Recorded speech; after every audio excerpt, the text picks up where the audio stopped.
نور کا مطلب روشنی ہوتا ہے اور اجالا اندھیرے کی ضد ہے. جہاں پر اجالا ہوگا وہاں پر اندھیرا نہیں ہوگا.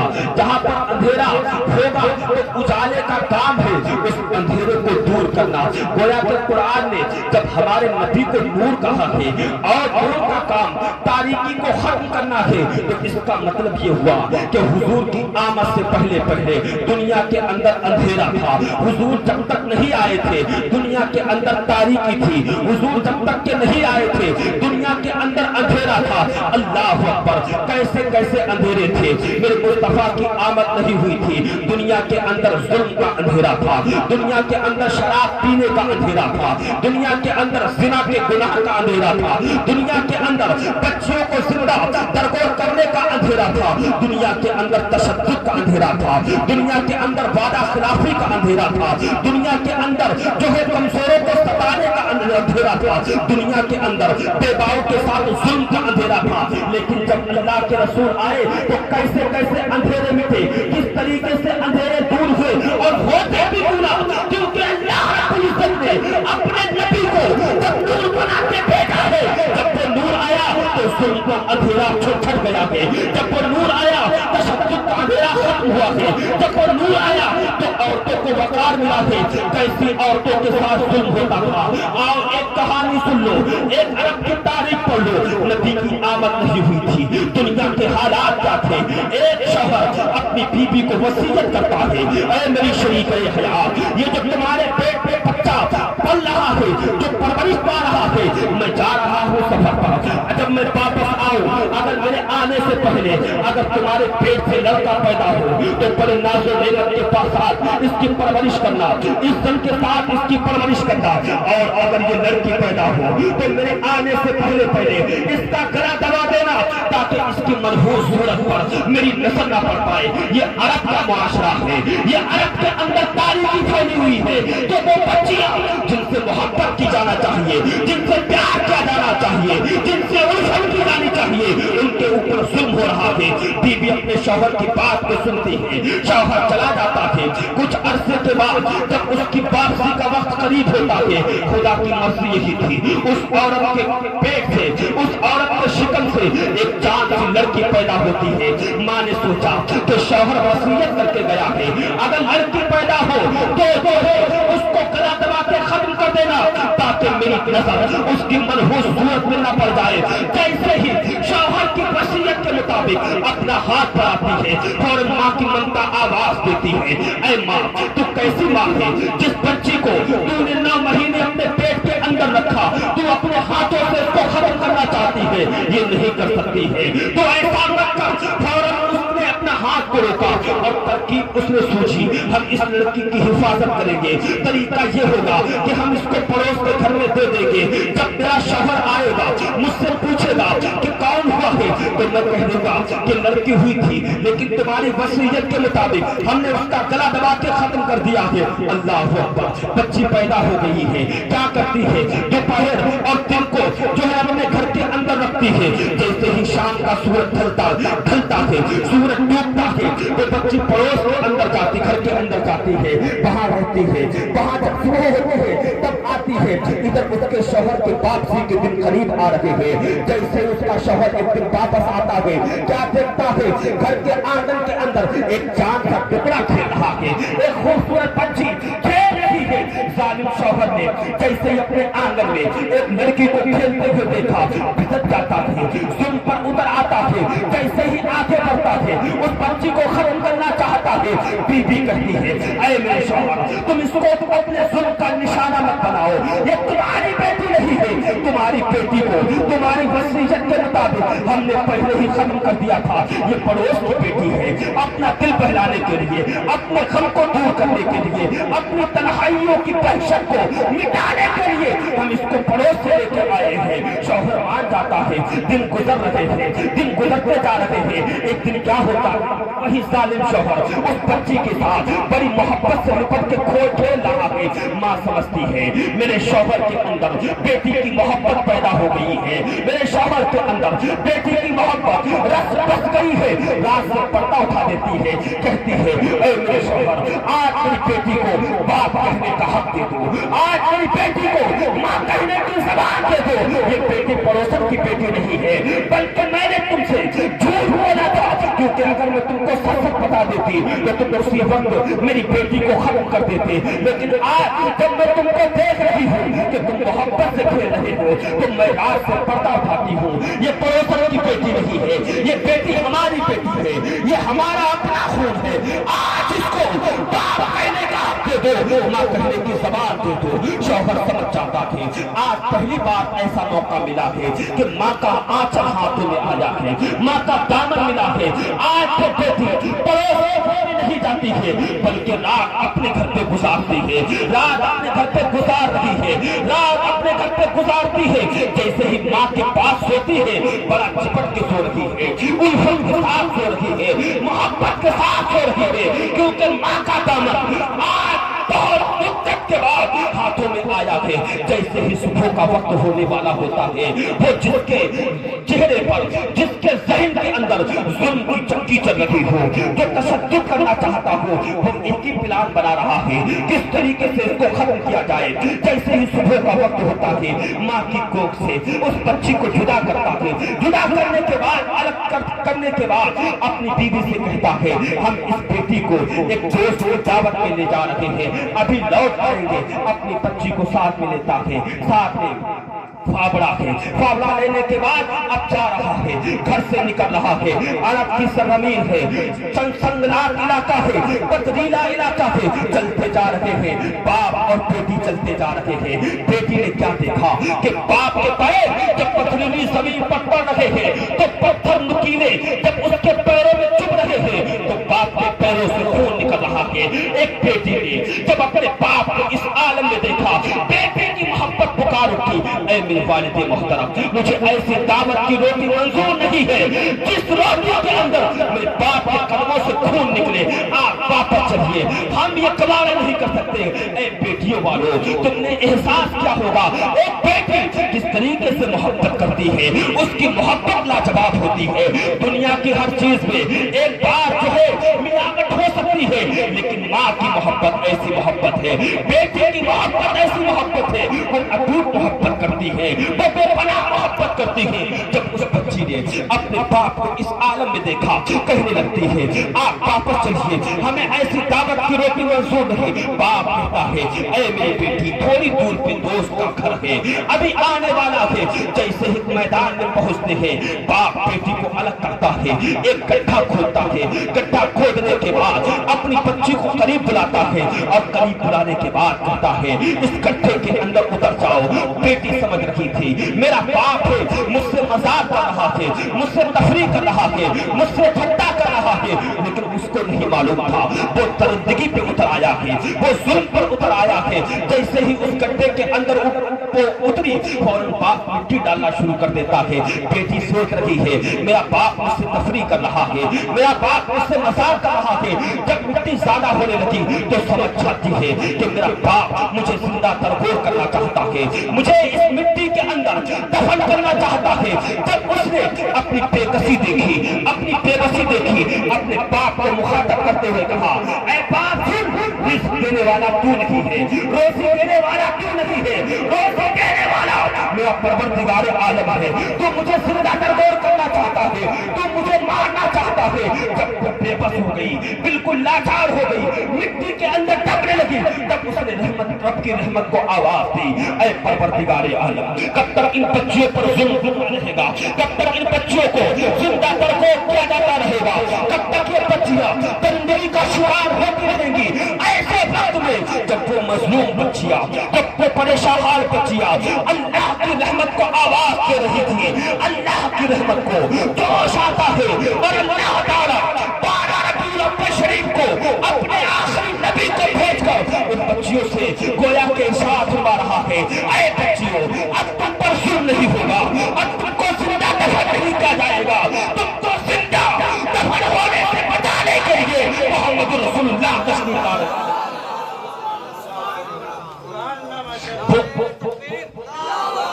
نعرہ رسالت، نعرہ غوث، خواجہ کا ہندوستان، مسلک اعلیٰ حضرت، فیضان اعلیٰ حضرت، نعرہ تکبیر، نعرہ رسالت،